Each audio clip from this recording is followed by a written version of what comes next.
Good morning, students. I am Ranjan Kumar Singh, PGT Physics, currently working in Kendriya Vidyalaya Kankadbagh, Patna. Today I am going to discuss the first chapter of Class 11 Physics, which is Physical World.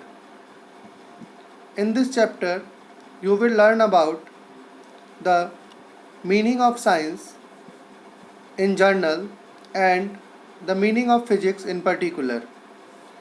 What is the role of physics in technology? What are the aspects of physics? What are the scopes of physics? And we will also discuss some of the fundamental laws, fundamental forces which are involved in physics. So the first topic is science and its origin. Science is a systematic understanding of any phenomena so that it can be predicted, controlled and modified. The word has come from a Latin word scientia, whose meaning is to know. There are some scientific methods which are systematic observations, controlled experiments, qualitative and quantitative reasoning, mathematical modeling, prediction and verification of theories, speculations or prediction. In science, we don't say a theory as a final theory because in future, with the new observations, a theory may need to be modified and sometimes it is completely rejected. So science is a continuous process. Any law or theory which we study in science is not final. So basically in science we have three branches: physics, chemistry and biology. In particular, physics is the study of basic laws of nature and their manifestation in different natural phenomena.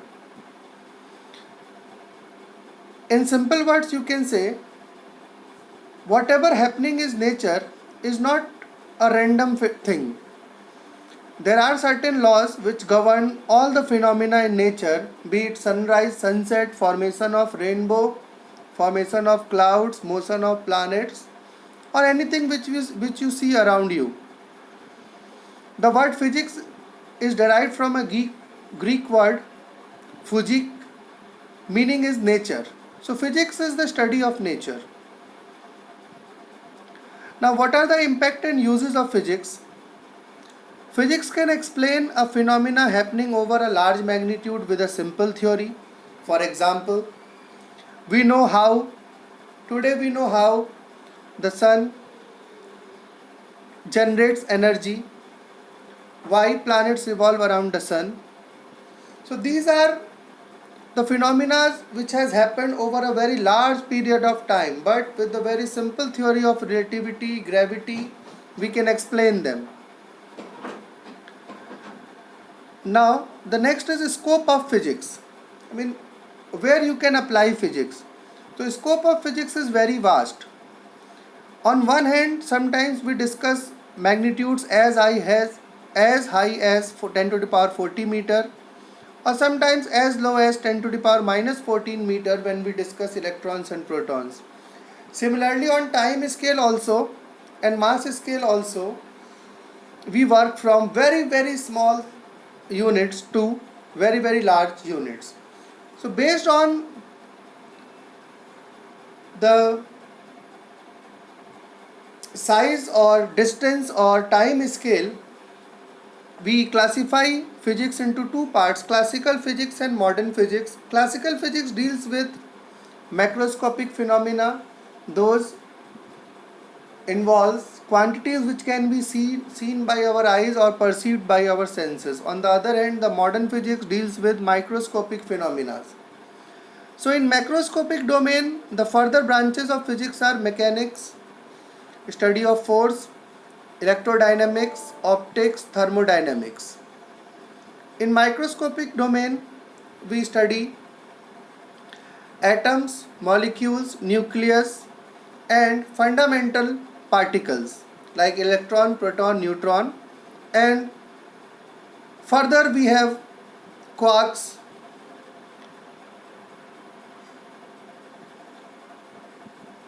Now there are some factors which are responsible for progress of physics: quantitative analysis, application of universal law, approximation approach, extracting and focusing on essential feature of a phenomena. Three essential things in a theory is hypothesis, axiom, and models. Any theory involves a hypothesis which is to be tested by a series of experiments. There are some technological applications of physics as well. Like some early development in technology was steam engine, wireless communication, nuclear reactor. In modern world also we can see various technological application of physics like solar, wind and geothermal plants where we produce electricity. The next topic is fundamental forces in nature. The forces which we see in our day-to-day life can be divided in four fundamental forces. Number one is the gravitational force, the most understood force. It is a universal force. It governs the motion of planets around sun. It governs the motion of all the bodies on Earth's surface. Second, we have electromagnetic force, the force which acts between the charged particles.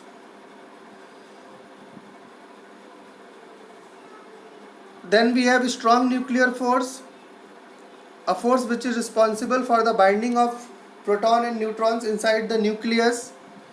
And the last one, we have weak nuclear force. This also acts within the nucleus, and this force comes during the beta decay of a nucleus. In beta decay, an electron is emitted by the nucleus along with a particle called neutrino. If you compare these four forces, then merely by looking at this table, you can easily figure out the strong nuclear force is the strongest one. Then comes electromagnetic force, then weak nuclear force, and the weakest of all is gravitational force. Based upon the range, we can say gravitational force and electromagnetic force are long range forces. Their range is infinite, while weak and strong nuclear force have finite ranges. Unification of forces. Unification means combining two or more forces by a simple law. So it was done by Isaac Newton in first time. He explained that the laws governing the celestial bodies and terrestrial bodies are exactly same. The same gravitational law, Newton's laws of motion and equations of motions can be applied for the motion of planet as well as motion of objects on Earth. Then Michael Faraday and Maxwell, they also combined the electric and magnetic phenomena to give rise to a new branch of physics known as electromagnetism.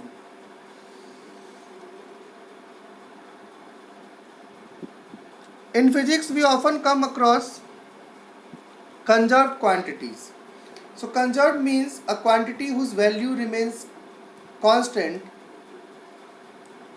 So there are various quantities which remains constant during some experiment, like we have the law of conservation of energy, the very famous law which you all have studied in class 9 as well. The energy remains conserved.